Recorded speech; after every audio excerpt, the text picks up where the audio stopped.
भज गोविन्दं भज गोविन्दं गोविन्दं भज मूढमते भज गोविन्दं भज गोविन्दं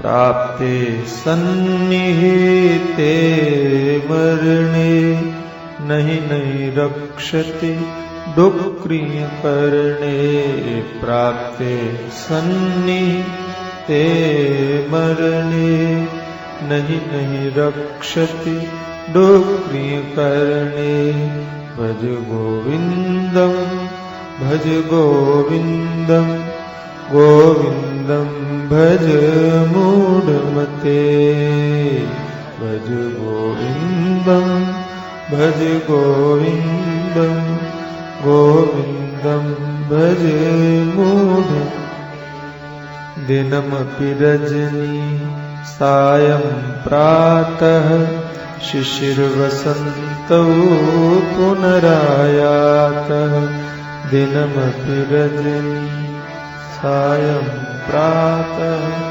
शिशिरवसन्तौ पुनरायातः कालः क्रीडति गच्छति आयुः तदपि न मुञ्चति आशावायुः कालः क्रीडति गच्छति आयुः तदपि न मुञ्चति आशावायुः अग्रे वह्निः प्रेष्ठे भानु रात्रौ चिबुक समर्पित जानो अग्रे वह्नि प्रेष्ठे भानु रात्रौ चिबुक समर्पित जानो करतल भिक्षा तरुतलवासः तदपि न मुञ्चति आशापाशः करतल भिक्षा तरुतलवासः तदपि न मुञ्चति आशापाशः भज गोविन्दं भज गोविन्दं गोविन्दं भज मूढमते भज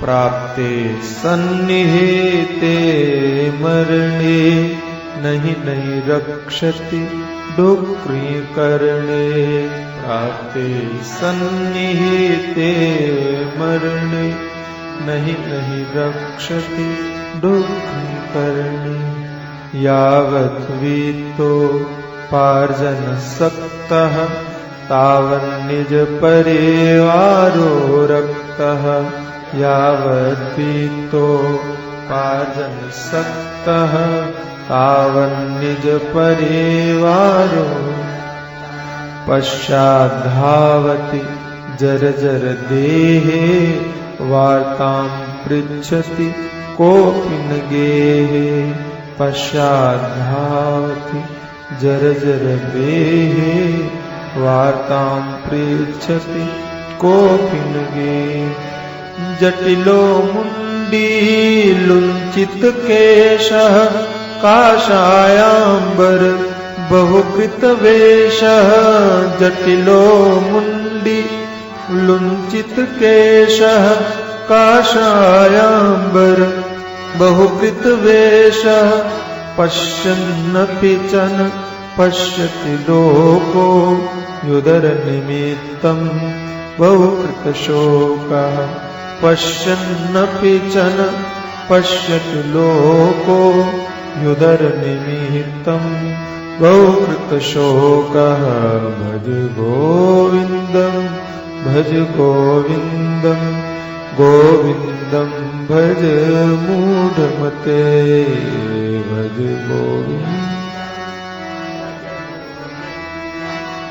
गोविन्दं भज मूढमते प्राप्ते सन्निहिते मरणे नहीं नहीं रक्षति डुक्रीकरणे प्राप्ते सन्निहिते मरि नहीं नहीं रक्षति डुक्रीकरणे भज गोविन्दं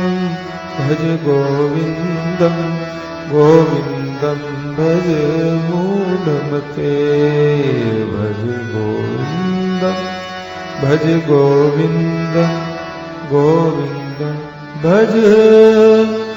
मूढमते। सद्गुरुदेव भगवान की जय, सच्चिदानंद भगवान की जय, सनातन धर्म की जय, श्री कृष्णचंद्र भगवान की जय, श्री बाबुलनाथ महादेव की जय, स्वामी श्री प्रेमपुरी जी महाराज की जय। ओम नमः पार्वती पतये, हर हर भगवान शंकराचार्य जी महाराज के द्वारा रचित चरपट पंजरिका स्तोत्र, जिसे आप श्रवण कर रहे हैं। मृत्यु के समीप आने के बाद संसार के जितने भी आश्रय हैं, उनमें से एक भी आपके काम आने वाला नहीं है। इसलिए भज गोविंदम, परमात्मा का स्मरण करो। ये स्मरण, ये चिंतन ही हमारे जीवन को बचाएगा, हमारी रक्षा करेगा। यह चरपट पंजरिका सावधान करने के लिए है, जीव को जगाने के लिए है। भले ही हम सोए हुए न हो, हम अर्ध निद्रा में हैं, आधे जगे हुए आधे सोए हुए, उन लोगों के लिए चरपट पंजरिका है। जिन्हें बोध है, जिन्हें ज्ञान है, जिन्हें समझ है, लेकिन उसके बाद भी आत्मचिंतन में दृढ़ नहीं हो पाते हैं वे लोग, जो लोग, उनके लिए चरपट पंजरिका है। जिनको आरंभ से शुरुआत करनी है, उनके लिए तो दूसरे अन्य साधन भी हैं, लेकिन ये उन लोगों के लिए है कि जिन्हें मालूम सब कुछ है, लेकिन फिर भी विस्मृत हो जाते हैं अपने स्वरूप से, अपने चिंतन से। उनको पुनः पुनः याद दिलाने के लिए चरपट पंजरिका है। याद करो, समझो कि जीवन समाप्त हो रहा है और जितने क्षण हमारे हाथ में हैं, उनका हम कितनी जल्दी से जल्दी सदुपयोग कर सकते हैं, सावधानी पूर्वक। ये भगवान शंकराचार्य जी महाराज याद दिलाते। काल क्रीडति गच्छति आयु, काल खेल रहा है, आयु समाप्त हो रही है, इसलिए जाग जाइए और परमात्मा का स्मरण कीजिए। परसों आप लोग श्रवण कर रहे थे, अग्रे वह्नि पृष्ठे भानु रात्रौ चिबुक समर्पित जानो। ये आशा का पाश, ये आशा का जाल किसी को नहीं छोड़ता है। ये जगाने वाली बहुत बढ़िया बात है। कई लोग कहते हैं कि हम घर में हैं इसलिए फंसे हुए हैं। कई लोग कहते हैं कि हम संसारी हैं, गृहस्थी हैं, इसलिए फंसे हुए हैं। महात्मा लोग कहते हैं कि संसार में हो इसलिए फंसे हुए नहीं हो, संसार तुम्हारे में है इसलिए फंसे हुए हो। संसार में तो सभी, कौन नहीं है संसार, लेकिन जो लोग संसार में हैं वे सब फंसे हैं, ये जरूरी नहीं है। अच्छा, एक आदमी कहने लगा, महाराज हम तो संसारी हैं। हमने कहा संसारी का मतलब? बोले संसार में रहते हैं। हमने कहा हम का संसार से बाहर रहते हैं। हमारे गुरु जी बहुत बढ़िया कहते हैं, कहले महाराज जिस मिल से कपड़ा निकला हुआ तुम पहनते हो, वही कपड़ा तो हम भी पहनते हैं। कोई फर्क है? जिस मिल का निकला हुआ आटा तुम खाते हो, वही आटा वही गेहूं हम भी खाते हैं। फर्क क्या है? फर्क चिंतन का फर्क है, और कोई फर्क नहीं है। मैंने पहले दिन भी आपको कहा था और आज भी कहूंगा और कल भी कहा था कि यहां बैठने से और वहां बैठने से कोई फर्क नहीं पड़ता है, कोई अंतर नहीं आता। ये व्यवहार है, और व्यवहार की दृष्टि से यहां कोई दूसरा बैठा है, वहां कोई दूसरा बैठा है, लेकिन आध्यात्मिक दृष्टि से, आत्मदृष्टि से कोई फर्क है? वहां बैठने वालों में, यहां बैठने वालों में कोई अंतर नहीं। कल भी आप लोग चर्चा सुन रहे थे। तो मूलतः संन्यास क्या है? संन्यास जयंती के अवसर पर कई बातें सुनी, कई विचार सुने। मैं किसी का विरोधी नहीं हूं, किसी बात का विरोधी नहीं हूं, लेकिन उस चिंतन का बहुत बड़ा समर्थक हूं जो आपके कल्याण में सहायक हो। सन्यास आग्रह नहीं है, सन्यास तो एक परंपरा है। दीक्षा ग्रहण करना एक अलग बात है, वो अलग ही बात है। और मैं आज विचार कर रहा था, मुझे बड़ा अच्छा लगा, अपने आप में अच्छा लगा कि एक व्यक्ति पारंपरिक दृष्टि से विवाह करता है, ठीक, अरेंज मैरिज बोलते क्या बोलते, अंग्रेजी हमको आती नहीं इसलिए पूछा। एक व्यवस्थागत दृष्टि से विवाह करता है और एक व्यक्ति लव मैरिज करता है, प्रेम विवाह। तो जो अरेंज मैरिज करेगा उसी को संतान होगी, जो लव मैरिज करेगा उसको संतान नहीं होगी। परंपरा की दृष्टि से अरेंज मैरिज बहुत अच्छा है, वही करना चाहिए, ये हम भी कहेंगे। लेकिन अगर कोई कहे कि नहीं जी, अगर आप अरेंज मैरिज नहीं करेंगे तो आपको संतान नहीं होगी, अगर कोई ये कहे तो ये इस बात में कितना दम है, ये बताइए। ऐसे ही मैं कहता हूं, परंपरागत दृष्टि से संन्यास लेने के बाद में ज्ञान होगा, नित्य मुक्त होगा। लेकिन अगर किसी को संन्यास लेने से पहले ही ज्ञान हो गया तो क्या वो मुक्त नहीं होगा? वो अलग दृष्टि, वो अलग विषय है। लेकिन मूलतः मेरा जो दृष्टिकोण है वो ये है कि अगर आप कहां हो महत्व की बात ये नहीं है, कैसे हो महत्व की बात ये है।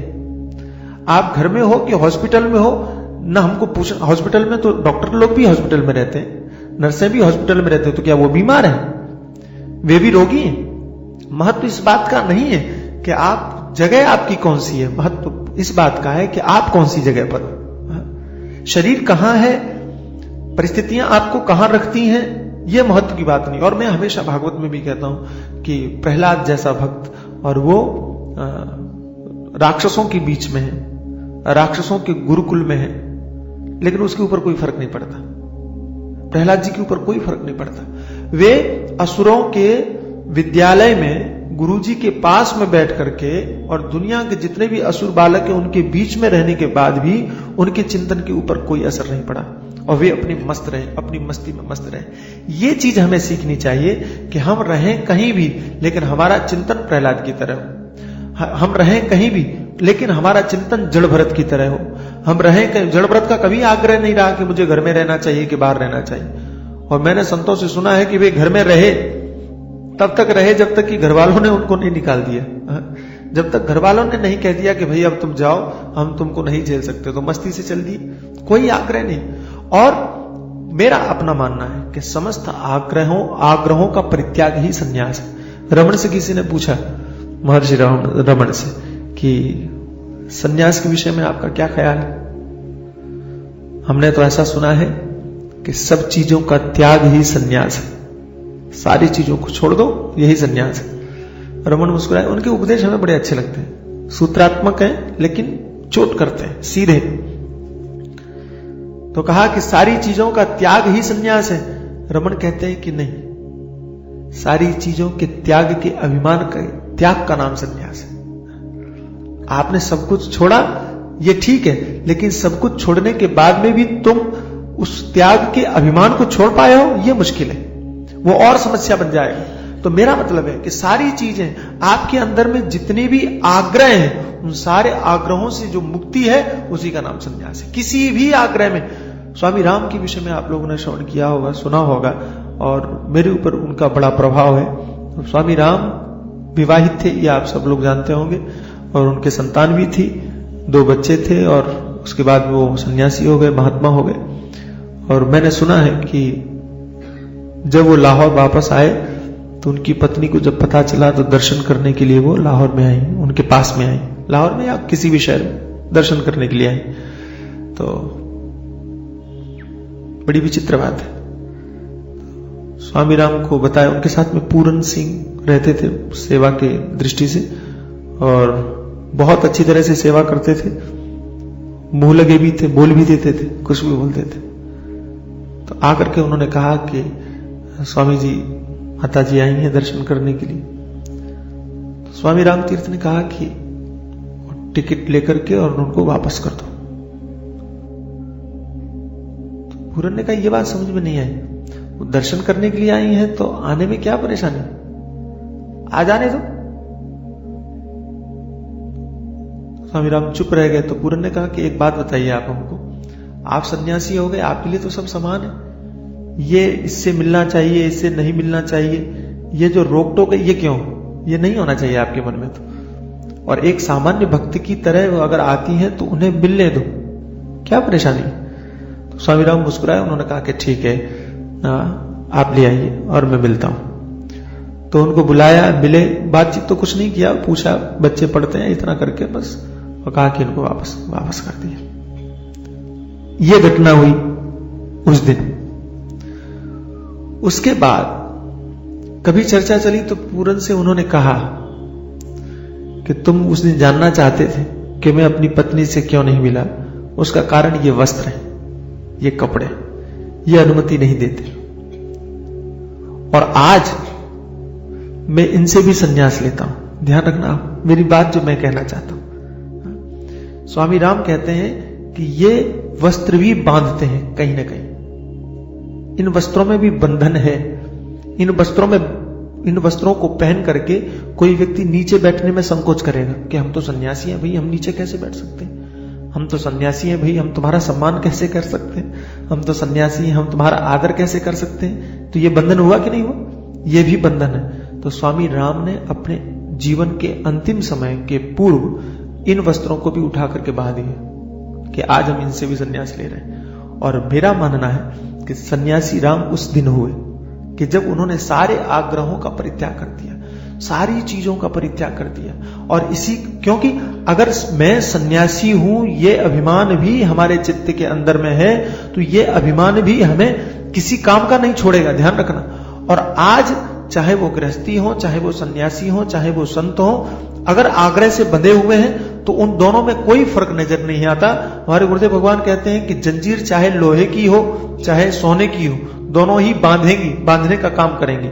ऐसे ही वो जंजीर चाहे गृहस्थाश्रम की हो कि मैं गृहस्थी हूं, मैं संसारी हूं, और चाहे वो जंजीर की मैं सन्यासी हूं, दोनों जंजीरों में आदमी दोनों ही जकड़े हुए हैं, मुक्त कोई भी नहीं है। मूलतः यह है। भगवान शंकराचार्य जी कहते हैं कि तपस्या तुम कितनी करते हो यह महत्व की बात नहीं है, साधना तुम देखो। तपस्वी की इज्जत है हमारे शास्त्रों में, हमारी दृष्टि में, आपकी दृष्टि में तपस्वी की इज्जत है।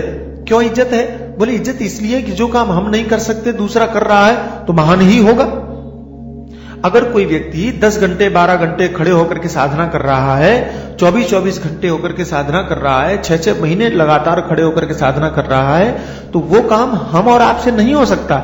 इसलिए हमको क्या लगता है कि ये कमाल है, ये आश्चर्य है कि कोई व्यक्ति इतनी लंबी और इतनी देर तक साधना कर सकता है। उस व्यक्ति के प्रति सम्मान की भावना होना, आदर का भाव होना अच्छी बात है, और हमारे मन में उसके प्रति आदर होना भी चाहिए।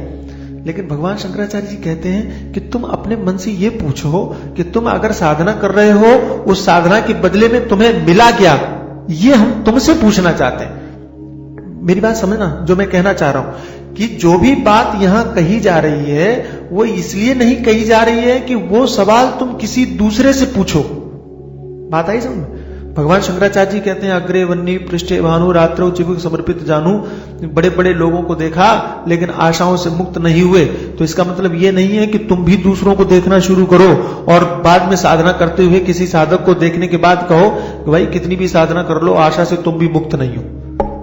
ये उपदेश इसलिए नहीं है कि हमारी दृष्टि ऐसी हो कि हम सब में दोष देखने लग जाएं ना। ये उपदेश हमारे लिए है कि तुम साधना करते हो, हाँ, लेकिन उस साधना के बदले में तुमको मिला क्या, ये विचार करो, ये पूछो। तुमने चिंतन किया, तुमने भजन किया, तुमने मनन किया, और चिंतन मनन भजन के बाद तुमको हासिल क्या हुआ, तुमने पाया क्या, तुमको प्राप्त क्या हुआ। अपने चित्त पर हाथ रख करके और मन में विचार करके देखो कि साधना के बाद, श्रवण के बाद, चिंतन के बाद, मनन के बाद क्या हम आशाओं से मुक्त हो सके हैं कि नहीं। और देखो, और बताता हूं, इसका मतलब यह भी नहीं है कि आप व्यवहार की चिंता न करो। बहुत स्पष्ट बोल रहा हूं। देखो, आध्यात्म और वेदांत की सबसे बड़ी विशेषता अगर मुझे कुछ नजर आई है संतों की कृपा से, तो एक ही चीज नजर आई है कि वेदांत आपके व्यवहार को बिगाड़ने के लिए कोई भी काम नहीं करता है। ये चिंतन, ये सिद्धांत आपके व्यवहार को गड़बड़ाने के लिए कभी कुछ बात नहीं कहता है कि तुम ये मत करो, कि तुम ये मत करो ना। वेदांत की खूबसूरती यही है कि वो तुमको अंदर से सुधारता है। तुम बाहर जहां के हो, जैसे हो वैसे ही बने रहो, कोई फर्क नहीं पड़ता। जड़ भरत कपड़ा पहने हैं कि नहीं पहने हैं कोई आग्रह नहीं है। अगर कपड़ा पहने हैं तो अच्छे हैं, नहीं पहने हैं तो अच्छे हैं। अगर जनक कपड़ा पहने हैं तो अच्छे हैं, नहीं पहने हैं तो अच्छे हैं। वेदांत जनक को कपड़ा उतारने के लिए नहीं कहता और जड़ भरत को, सुखदेव को पहनने के लिए नहीं कहता। बात समझ रहे हैं आप? वेदांत व्यवहार में तुमको स्वतंत्र छोड़ता है। तुम्हारी जो मर्जी हो सो करो। तुम्हें अगर घर बनाना है तो बनाओ, क्या परेशानी है? तुम्हें घर में रहना है तो रहो, क्या परेशानी है? तुम्हें जंगल में जाना है तो जाओ।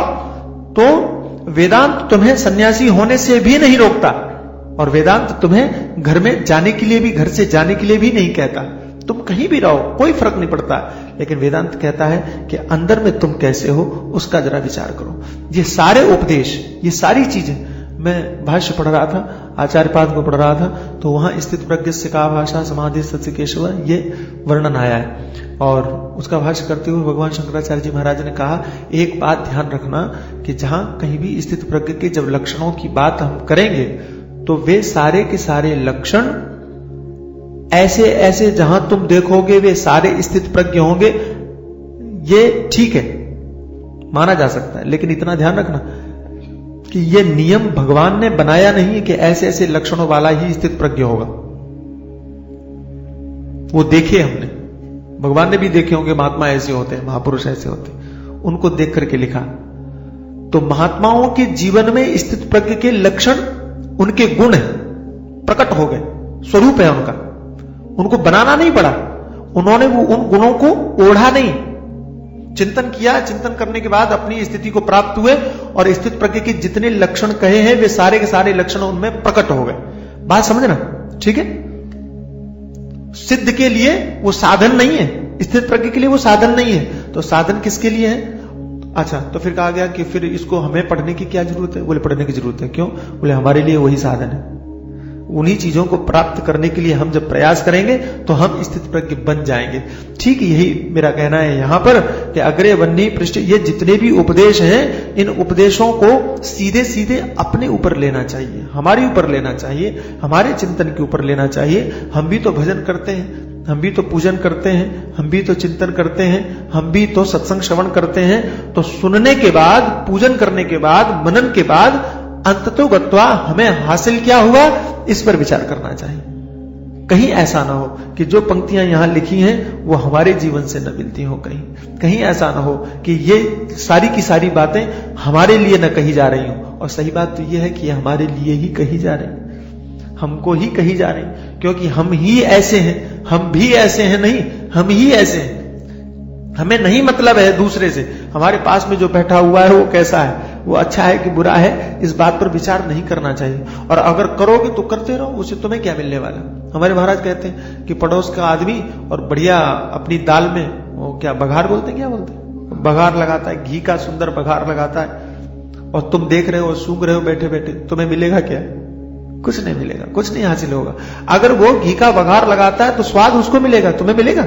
तुम सोचते रहो, खाली बैठते, तुम कल्पना करते रहो कि वो घी के साथ खा रहा है, कि अमुक के साथ खा रहा है, कि रसगुल्ला खा रहा है, कि क्या खा रहा है। कल्पना करते रहो, विचार करते रहो, हासिल होने वाला कुछ नहीं। हासिल कब होगा? बोले जब आप कोशिश करोगे, प्रयास करोगे, उन चीजों को अपने घर में लाओगे, उन चीजों को अपने घर में बनाओगे, तब उसका स्वाद तुम्हें भी मिल सकता है। ऐसी पड़ोसी आदमी, तुम्हारे पास में बैठने वाला व्यक्ति चिंतन की दृष्टि से अच्छा है कि बुरा है, ये मत सोचो। और भागवत की वो बात मुझे याद आती है, अन्यस्य दोष गुण चिंतनमाश मुक्त्वा। भागवतकार कहते हैं कि दूसरों के सभी चिंतनों को त्याग दीजिए, चाहे वो अच्छा हो चाहे वो बुरा हो। दोष गुण, गुण भी मत देखो, दोष भी मत देखो।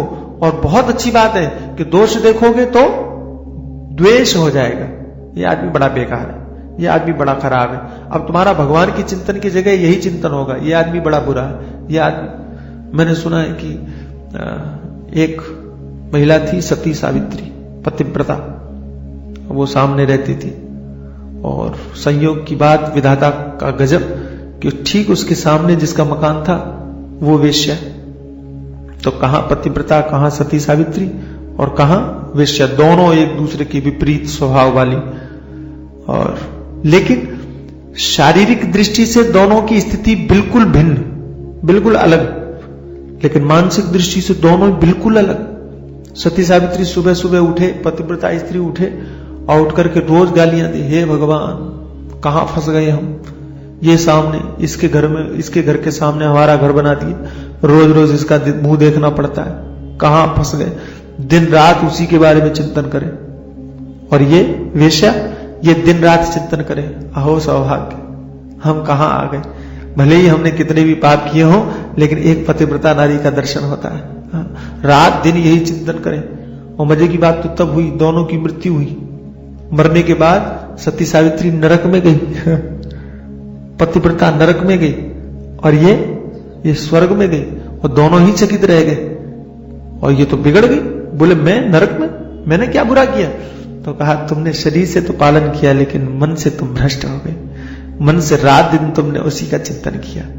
ये कंडीशन कहीं हमारी ना हो जाए, ये परिस्थिति कहीं हमारी ना हो जाए। हम मन से क्या है, महत्व बहुत इसका। अच्छा, और देखो सन्यासी हो गए, ठीक है, मैं सुन रहा था और मैं आपको याद दिलाना चाहता हूं कि अगर आप मन से सन्यासी हो गए तो किसको पता चलेगा। ठीक है, कोई अगर आपसे पूछे कि अगर आपने मन से सब कुछ छोड़ दिया, मन से अगर आप सन्यासी हो गए, मन से अगर आपने सबका त्याग कर दिया, तो पता किसको चलेगा। तो तुम्हें बताना किसको है, पता चलना जरूरी है क्या। आपने सब कुछ छोड़ दिया है, ये कहना जरूरी है। क्यों कहना चाहते हो, क्यों बताना चाहते हो, बताने की आवश्यकता ही तुमको महसूस क्यों हो रही है। और बता करके तो और मुश्किल हो जाएगा। आपने जो पुस्तक दी ना अखंड कुटस्थानंद जी महाराज की, बहुत अच्छी है, जिसने भी दिया है उसको बहुत बहुत धन्यवाद। मैं नहीं जानता हूं पुष्पा माता कौन है, बहुत बहुत धन्यवाद, बहुत अच्छा। तो उसमें मैंने पढ़ा, क्या बात है, बहुत अच्छा लगा। कहने लगे एक राजा था, उस राजा ने बड़े कर्म किए, शुभ कर्म किए, अच्छे कर्म किए, और अच्छे कर्मों का परिणाम यह हुआ कि वो सशरीर स्वर्ग में गया, शरीर के साथ। बड़ी मुश्किल, जाते नहीं लोग वहां पहुंचे, और उसको इंद्र के आसन पर बैठने का अधिकारी बनाया कि आधे आसन पर इंद्र बैठेंगे और आधे सिंहासन पर वो बैठेगा। इतना पुण्य प्रतापी राजा। इंद्र को बड़ा कष्ट हुआ कि ये हमारे अधिकार को हनन करने के लिए आ गए, बड़ा कष्ट, अब करे क्या हो। तो बड़े चालाक इंद्र ने कहा तुमने क्या क्या किया था, वही जो तुमको इतना यश मिला, इतना तुमको फल मिला, और तुम इंद्र के सिंहासन पर बैठे हुए हो, हमारे सिंहासन पर बैठने का तुमको अवसर मिला, कौन सा पुण्य किया था। अब तो महाराज इनको तो मजा आ गया, पूछा तो बताना शुरू कर दिया, ये पुण्य किया, ये पुण्य किया, ये ऐसा धर्म किया, ऐसा यज्ञ किया, सारे प्रताप सब सुना दिया जो कुछ कहा था। इंद्र ने कहा तुम गिरने की तैयारी करो, यहां से स्वर्ग से पतन हो गया तुम्हारा। बोले क्यों भाई, तो तुमने सब कह दिया अपने मुंह से, हो गया तुम्हारा नाम यश हो गया, बस जाओ, स्वर्ग खत्म, पुण्य खत्म। तो कह करके तो तुम अपना सब कुछ समाप्त कर ले रहे हो, कह करके तो तुम सब कुछ खत्म। ऐसी उसमें मैंने एक और पढ़ा, बहुत अच्छा लगा कि एक मुसलमान था, उसने कितनी बार पैदल मक्का मदीना की यात्रा किया, हज किया, उसको पूरा विश्वास था कि वो स्वर्ग में जाएगा, और जब वो पहुंचा तो नरक का रास्ता दिखाया गया कि जाओ। बोलिए क्या हुआ, मैंने तो इतना पुण्य किया है, इतनी बार मैं हज करने गया हूं, पैदल चलकर गया हूं, मुझे नरक भेज रहे हो। बोले गए थे तुमने 1000 बार कह करके, और सबको यश नाम कमा लिया, इज्जत कमा लिया, हो गया, वो पुण्य तो वहीं खत्म करके आ गए तुम। अब तो ये बड़े संकुचित हुए, कहने लगे मैंने तो नमाज भी बहुत पढ़ी। बोले नमाज पढ़ा है तुमने, हाँ, उसका भी तुमको फल मिल गया, तुम दुनिया को दिखा दिखा करके नमाज पढ़ते थे।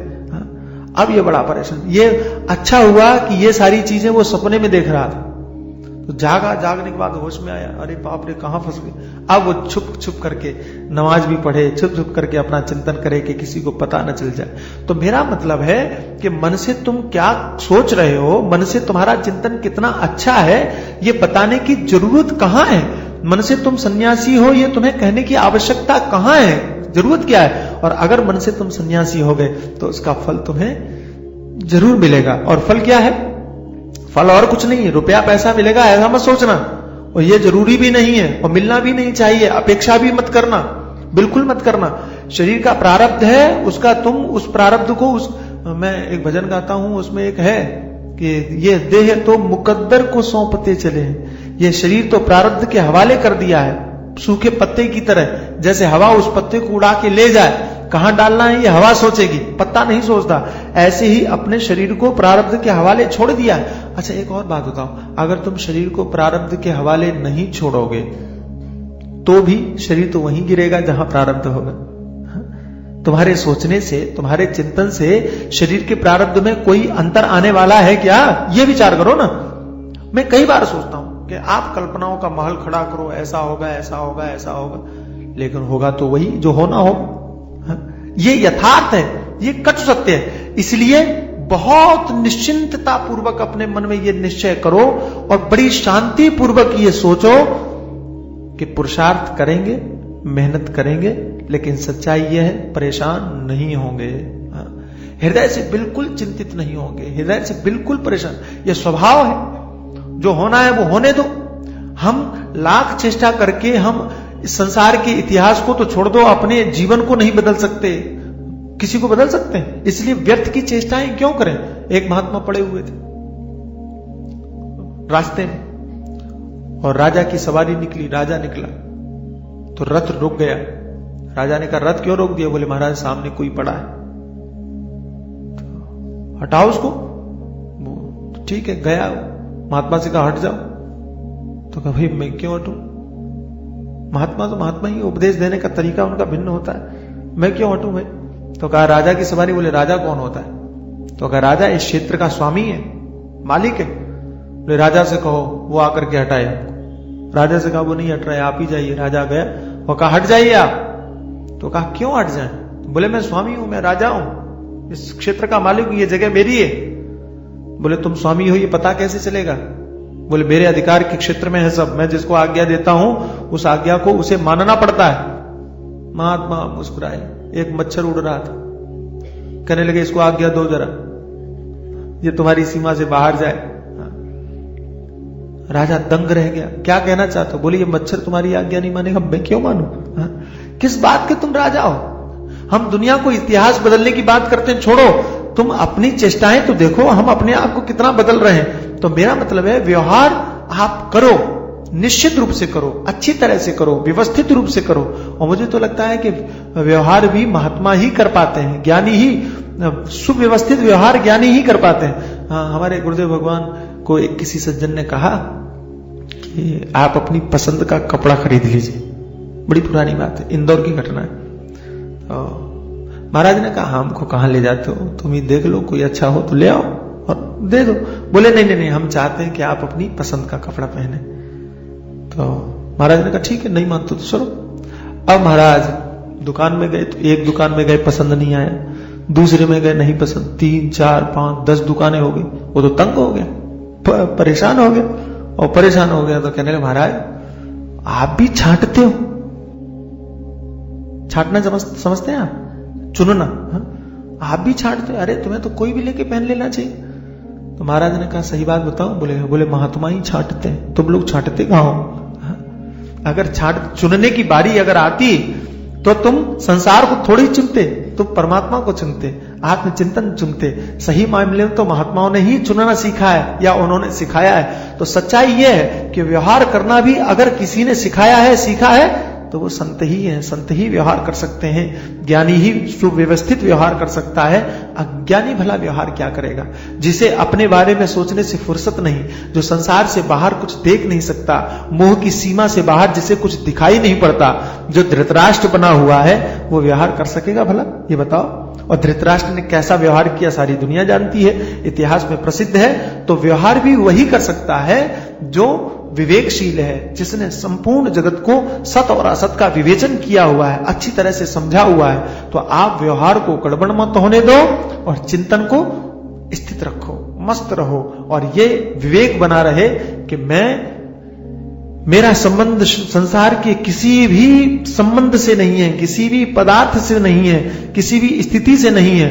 और कोई भी स्थिति, कोई भी परिस्थिति, चाहे वो अच्छी हो चाहे वो बुरी हो, मेरा कुछ बिगाड़ नहीं सकती। मैं उसी पुस्तक में पढ़ रहा था कि स्वामी राम अमेरिका में गए और जिनके घर पे ठहरे हुए थे, तो उन सज्जन ने स्वामी राम को कहा कि मैं तो काम करने जा रहा हूं, सर्विस पे जा रहा हूं, और आप घर से बाहर मत निकलना, क्योंकि यहाँ के लोग हैं और आप अलग तरह के सन्यासी, क्योंकि वैसा सन्यासी अमेरिका वालों ने देखा नहीं।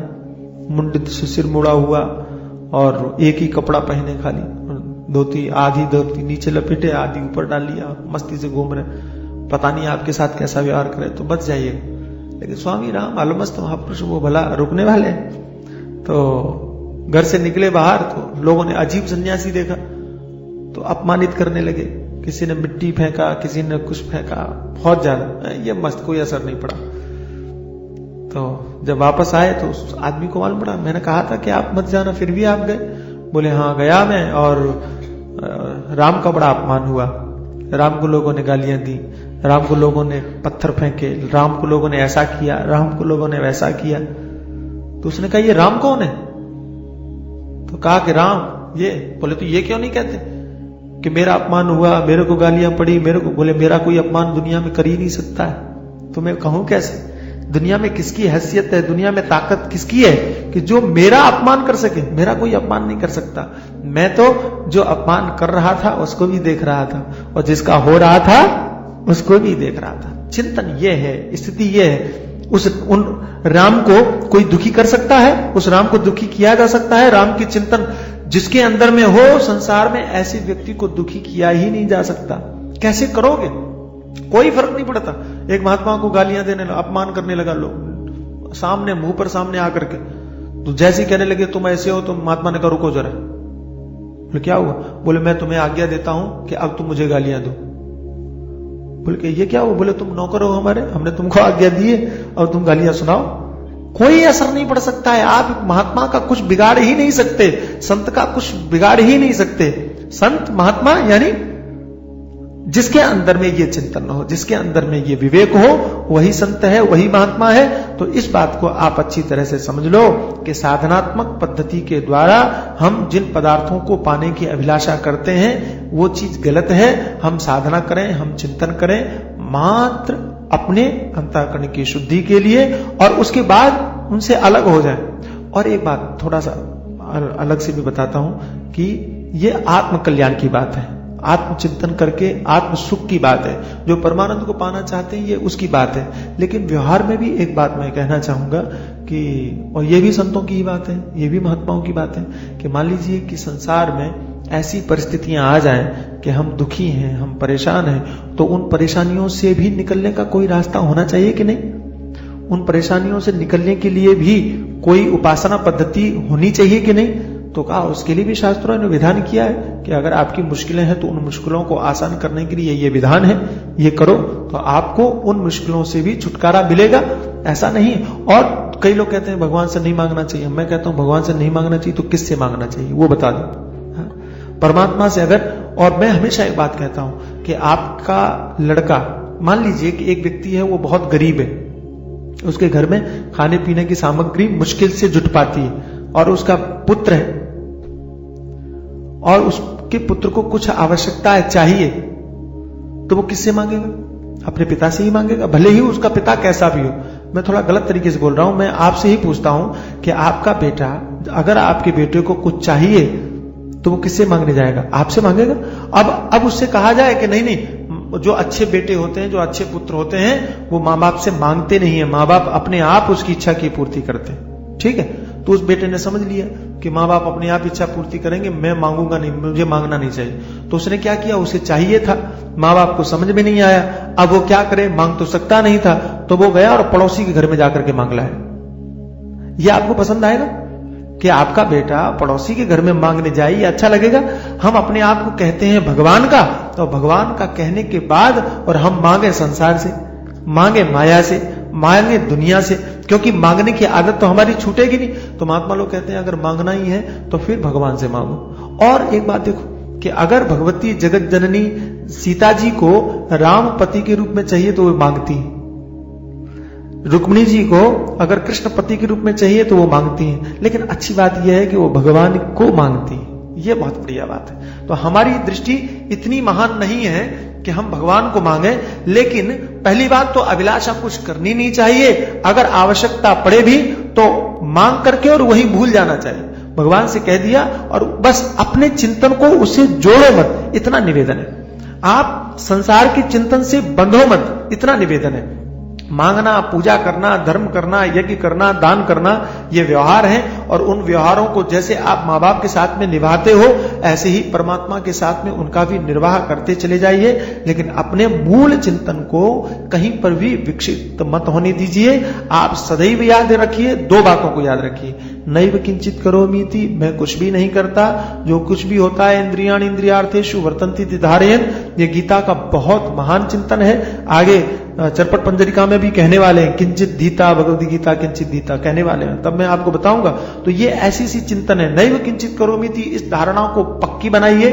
हम कुछ भी नहीं करते हैं, जो कुछ भी हो रहा है, इंद्रियां अपने अर्थों में ही वर्तन कर रही हैं, अपने अपने विषयों में व्यवहार कर रही हैं, ये चिंतन। और दूसरा, आप हैं क्या, इसका भी विचार कीजिए। मैं कौन हूं, इसका भी चिंतन होना चाहिए। चरपट पंजरिकाकार भगवान शंकराचार्य जी महाराज आपको आगे ये भी बताने वाले हैं कि बार बार आप ये सोचिए कि आप कौन है। तो अग्रे बन्ही पृष्ठे भानु रात्रौ चिबुक समर्पित जानू, करतल भिक्षा तरुतल वास तदपि न मुंचति आशा पाश।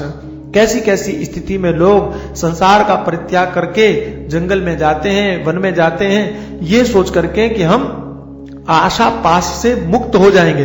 भगवान शंकराचार्य जी महाराज कहते हैं, ये उनकी कोशिशें अगर आशा पाश से मुक्त होने के लिए हैं तो वो वंदनीय है। ये बात ध्यान रखना। अगर कोई संसार का परित्याग इसलिए करता है कि संसार को छोड़ करके हम जंगल में जाएंगे, वन में जाएंगे और आशाओं की पाश से मुक्त हो जाएंगे, तो कहा वो वंदनीय, कम से कम उसने कोशिश तो किया। लेकिन अगर वो इसलिए जाता है कि हम संसार को छोड़ करके वन में जाएंगे, तपस्या करेंगे, सिद्धियां पाएंगे, दुनियादारी को चमत्कार दिखाएंगे और चमत्कार दिखा करके इज्जत सम्मान प्राप्त करेंगे, इसके लिए अगर वो संसार छोड़ करके जाता है, तो कहा कोई फर्क नहीं पड़ता फिर कि वो घर में था कि वो वन में था। ये चीज उन लोगों के लिए है कि जो साधना भी संसार के लिए करते हैं। ये चीज उन लोगों को के ऊपर कटाक्ष है कि इतना कठोर साधना किया कि करतल, हाथ में ही खाना, बर्तन भी नहीं रखा, बर्तन भी नहीं, पात्र रखेंगे तो उसमें कहीं आसक्ति ना हो जाए। कुटस्थानंद जी महाराज को पढ़ रहा था, उन्होंने सुनाया कि हरिद्वार में एक महात्मा थे, ऐसे ही थे, हाथ में ही खाए भिक्षा लेकर के, और पानी पीना हो तो गंगा जी में जाकर के ऐसे अंजुली में भर करके पानी पिए।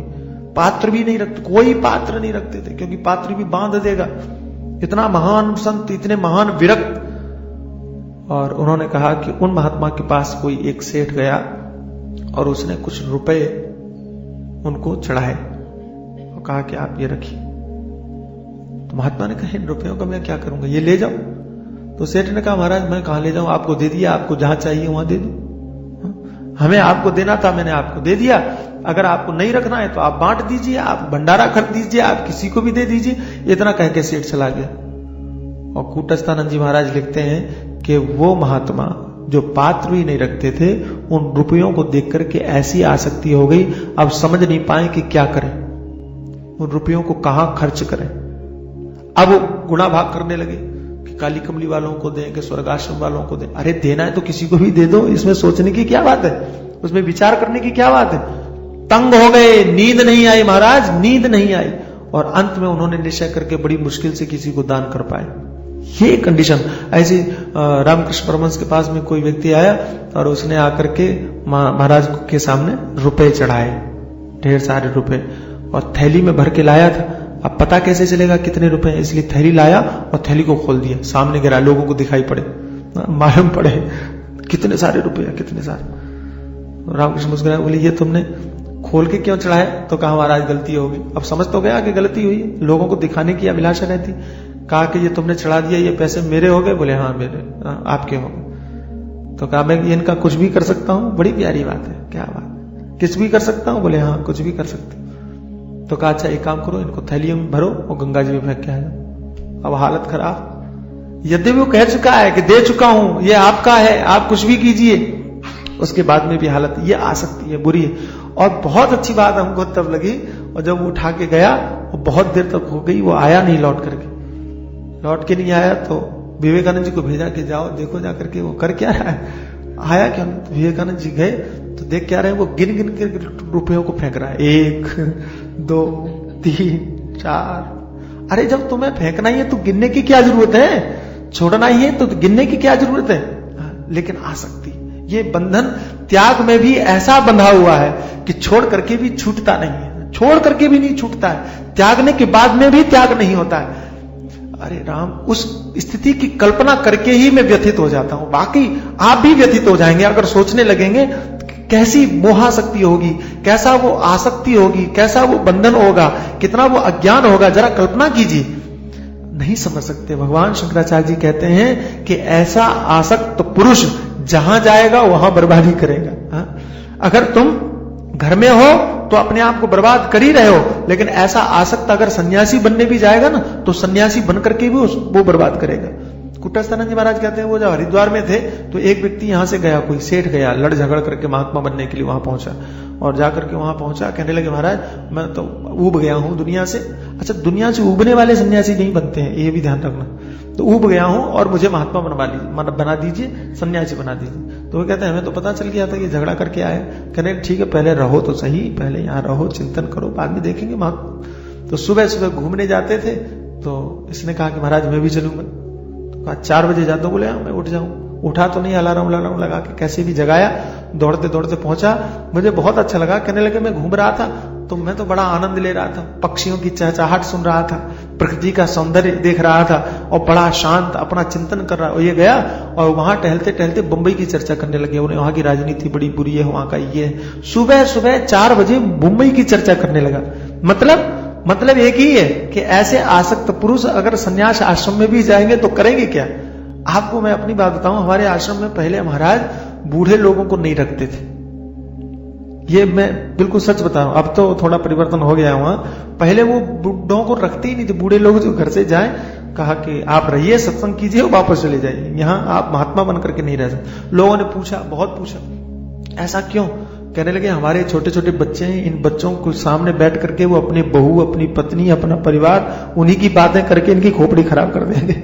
इनका अभ्यास तो वही रहेगा बातें करने का। और ये सच है, बिल्कुल सच है। और मैंने देखा है कि बड़े बड़े दूर से लोग आते थे आश्रम में, और आश्रम में आए, इतनी बढ़िया सत्संग की बातें चले, इतना बढ़िया विचार चले, इतने बढ़िया ज्ञान की बातें चले, लेकिन उसकी चर्चा भी कभी न करें, कभी नहीं। और जहां वो सत्संग खत्म हुआ, भोजन के बाद में थोड़ी देर के लिए बैठे और बस चर्चा, हमारी बहू पत्नी बहुत अच्छी थी, हमारी बहू, लड़के की बहू हमारा बड़ा ख्याल करती थी। तो एक बार मैंने कह ही दिया, उनका ख्याल करती थी तो यहां क्यों आए हो तुम, किस लिए आए हो, आपको वहीं जाना चाहिए।